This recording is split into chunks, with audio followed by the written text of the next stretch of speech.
नमस्कार साथियों, DElEd academy के इस यूट्यूब चैनल पे आप सभी का स्वागत है। First year English part B हम आज से यहाँ पढ़ना स्टार्ट कर दिए हैं। इससे पहले हमने पार्ट बी के यूनिट 1 से लेके यूनिट 5 तक के क्वेश्चन पूरे डिस्कस कर लिए हैं, जो इस शॉर्ट टाइप के क्वेश्चन है वो। और इसके अलावा यूनिट 5 जो है वो भी पूरी हमने सीसी वाली यूनिट कंप्लीट कर लिए हैं। अब पार्ट बी की 4 यूनिट्स बची हुई हैं। इसके 4 वीडियो आएंगे, जिसमें से पहला वीडियो ये है। अगला वीडियो कल आएगा, फिर उसके बाद परसों, ऐसे करके एक-एक वीडियो जो है 4 दिन में कंप्लीट करके पूरा अंग्रेजी कवर कर लिया है। पिछले वर्ष भी मैंने आपका कंप्लीट कोर्स करवाया था और इस वर्ष जो है बहुत अच्छे डिटेल से हमने कोर्स कर लिए हैं। तो पार्ट बी की इस यूनिट को पढ़ते हैं, जहाँ इस यूनिट में से 2 इम्पोर्टेंट प्रश्न आपको याद रख के चलना है। एक प्रश्न तो आता है आपके एनसीएफ का, दूसरा आता है ईएलटी का, इंग्लिश लैंग्वेज टीचिंग। तो ये दोनों बहुत ज़्यादा इंपॉर्टेंट प्रश्न माने जाते हैं इस यूनिट में से। तो पहले हम एनसीएफ के बारे में बात कर लेते हैं। तो एनसीएफ क्या है और इसकी इम्पोर्टेंस, इसका रोल, इसके पर्पज, इसके एम्स, एडवांटेज क्या है, उसके बारे में भी हम याद करेंगे नीचे। तो सबसे पहले एनसीएफ के बारे में जानकारी ले लेते हैं। फुल फॉर्म क्या है एनसीएफ की, तो एक बार बता देता हूँ आपको मैं। National curriculum framework. एनसीएफ का फुल फॉर्म क्या है? National curriculum framework. कब लॉन्च किया गया? 2005 में। किसके द्वारा? एनसीईआरटी के द्वारा, पूरे भारत में, इन इंडिया। तो अब इसको डिटेल से देखते हैं। The NCF, the national curriculum framework 2005 is published किया गया है बाय द एनसीईआरटी के द्वारा। अब पेपर में आपसे एनसीईआरटी का फुल फॉर्म भी पूछा जा सकता है, इसलिए मैंने यहाँ वो पूरा लिखा है।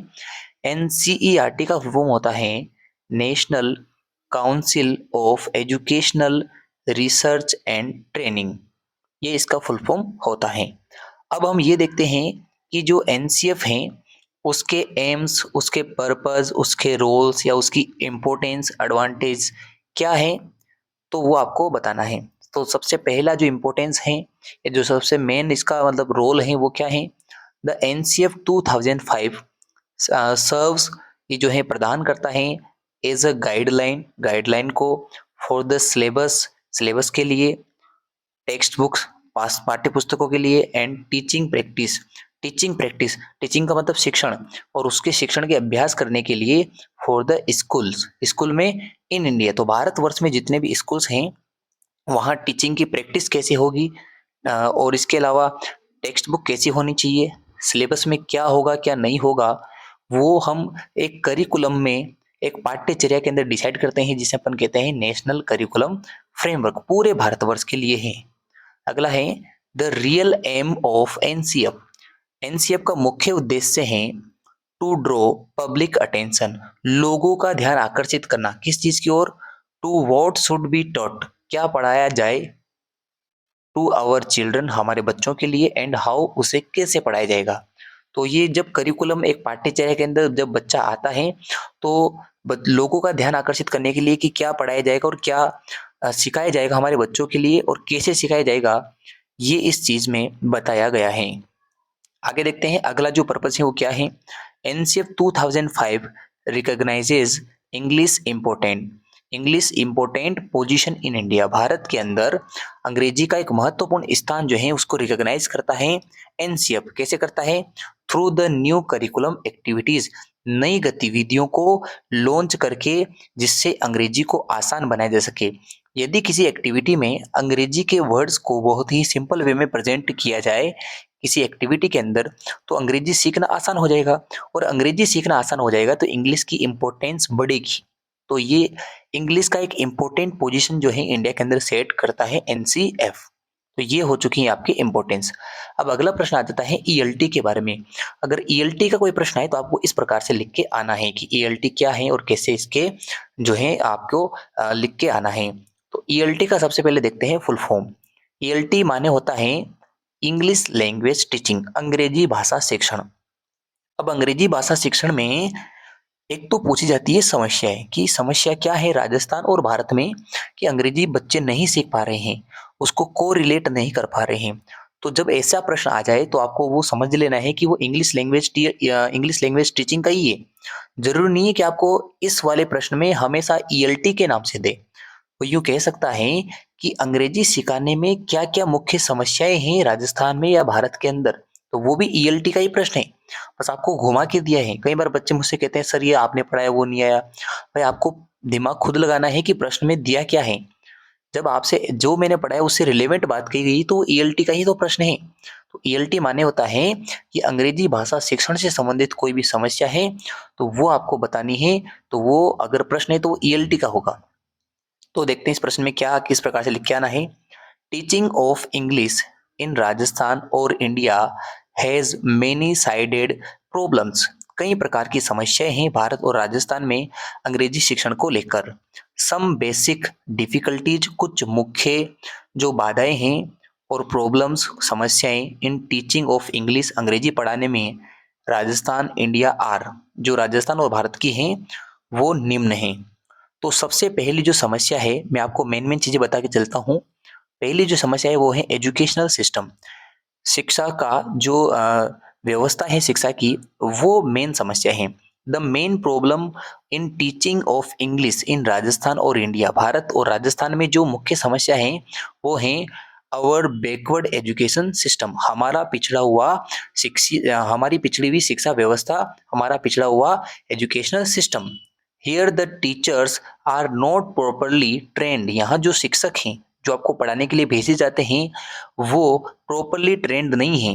Because they are not took proper training, क्योंकि उन्होंने प्रॉपर ट्रेनिंग नहीं ली है एट बीएड और डीएलएड लेवल्स। तो बीएड और डीएलएड जब कर रहे थे, वो बीएसटीसी और बीएड जब कर रहे थे उस समय उन्होंने प्रॉपर प्रशिक्षण नहीं लिया। जैसे आज आप जिस चीज को पढ़ने के लिए तैयारी कर रहे हो, अगर वहां आपने अंग्रेजी अच्छे से नहीं पढ़ी है तो आप जब बच्चों को पढ़ने जाओगे तब उस समय क्या पढ़ाओगे? यानी कि आपका ट्रेंड होना जरूरी है। तो ये मेन समस्या है। दूसरा है नो यूजेस ऑफ इंग्लिश, अंग्रेजी का प्रयोग ही नहीं करना। कई बार तो हमने ऐसी स्कूलें देखी हैं या कई ऐसे टीचर्स होते हैं जो अंग्रेजी का यूज ही नहीं। अगर टीचर जो हैं वो स्कूल लेवल पे अंग्रेजी का यूज ही नहीं करेगा, बच्चों को अंग्रेजी में बोलकर नहीं बताएगा, तो जो बच्चे उससे पढ़ रहे हैं वो उससे जो है बहुत कम ही समझ पाएंगे या रिलेट कर पाएंगे। और ऐसे टीचर से जब आगे बच्चे जब भविष्य में कभी मिलते हैं तो उसको उतना जो है एक्साइटेड फील भी नहीं करवाता और न उसको उसकी लाइफ में कोई ऐसा जो है कोई वैल्यू निकल के आता है। तो यूजेस ऑफ इंग्लिश जो है वो न के बराबर ऐसा होता है। इन द क्लासरूम, क्लासरूम के अंदर the teachers do not conversations with students in English. अंग्रेजी भाषा में जो है कन्वर्सेशन नहीं कर पा रहा है टीचर क्लासरूम के अंदर। And students also do not use English speaking, और बच्चे जो हैं वो भी स्टूडेंट्स वो भी इंग्लिश स्पीकिंग नहीं कर रहे हैं एट स्कूल, स्कूल में, होम घर पे, एंड आउटसाइड घर के बाहर, समाज में भी ज़्यादा इसका प्रयोग नहीं हो रहा है। तो वो इस वजह से भी जो है अंग्रेजी सीखने में समस्या आ रही है, यानी इंग्लिश लैंग्वेज टीचिंग में दिक्कत हो रही है। अगला है the excessive use of native language. बहुत ज्यादा मात्रा में क्षेत्रीय भाषा, नेटिव का मतलब होता है कि एक क्षेत्र विशेष की जो लैंग्वेज है उसका यूज बहुत ज्यादा हो रहा है। और मदर टंग, मातृभाषा का प्रयोग या एक्सेसिव यूज होता है नेटिव लैंग्वेज क्षेत्रीय भाषा का, is a challenge to learning English, अंग्रेजी सीखने में। यदि किसी क्षेत्र विशेष की भाषा को ही बार बार बच्चों के द्वारा और उसके द्वारा उनको जो टीचर पढ़ा रहे वो यूज करेंगे तो अंग्रेजी का जो है चलन ही नहीं रहेगा। और जब अंग्रेजी पढ़ाई ही नहीं गई तो वहाँ जो है बच्चों को अंग्रेजी सीखने में मदद नहीं मिलेगी। उसके बाद है lack of qualified and efficient teachers. Qualified जो टीचर हैं और जो एफिशिएंट हैं, जिनकी दक्षता अच्छी है, उन टीचर्स की लेक यानी कि कमी है।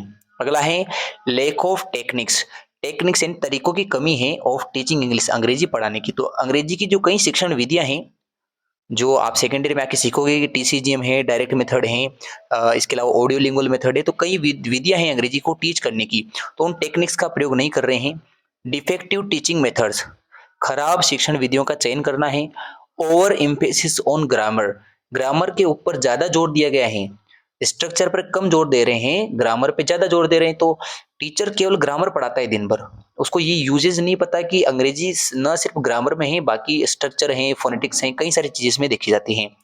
उसके बाद है lake of teaching learning materials, अब आपको इतने सारे वहाँ लिख के नहीं आने, आपको 6 पॉइंट के आसपास या 5 पॉइंट प्रॉपर्ली लिख के आने, जो हम ऊपर बता चुके हैं। फिर भी मैं आपको कम से कम बहुत सारी चीज़ें बता देता हूँ कि इनमें से जो आपको याद हो जाए वो आप पेपर में लिखें।